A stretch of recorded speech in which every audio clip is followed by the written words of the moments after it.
নমস্কাৰ। আৰম্ভ কৰিছোঁ দিনটোৰ তাৎপৰ্য। আজি 2 জানুৱাৰী, অসমীয়াৰ লেখেৰে পুহ মাহৰ 17 তাৰিখ। আজি কিউবাৰ সশস্ত্ৰ বাহিনীৰ বিজয় দিৱস। দ্বিতীয় বিশ্বযুদ্ধৰ সময়ছোৱাত 1942 চনৰ আজিৰ দিনটোতেই জাপানী সেনাবাহিনীয়ে ফিলিপাইনছৰ ৰাজধানী মানিলা দখল কৰিছিল। 1822 চনৰ আজিৰ দিনটোতেই জাৰ্মান পদাৰ্থবিজ্ঞানী ৰুডল্ফ ক্লাছিয়াছৰ জন্ম হৈছিল। 1896 চনৰ আজিৰ দিনটোতেই ভাৰতীয় শিশু সাহিত্যিক খগেন্দ্ৰনাথ মিত্ৰৰ জন্ম হৈছিল। 2021 চনৰ আজিৰ দিনটোতেই ভাৰতীয় ৰাজনীতিবিদ বুটা সিঙৰ মৃত্যু হৈছিল।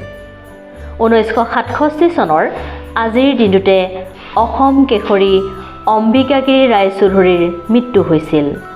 1954 চনৰ আজিৰ দিনটোৰ পৰাই ভাৰতৰ সৰ্বোচ্চ অসামৰিক সন্মান ভাৰত ৰত্ন আৰু দ্বিতীয় সৰ্বোচ্চ অসামৰিক সন্মান পদ্মবিভূষণ আৰম্ভ কৰা হয়। আজিৰ দিনটোতে প্ৰখ্যাত কল্পবিজ্ঞান লেখক আইজাক এছিমভৰ জন্ম হৈছিল।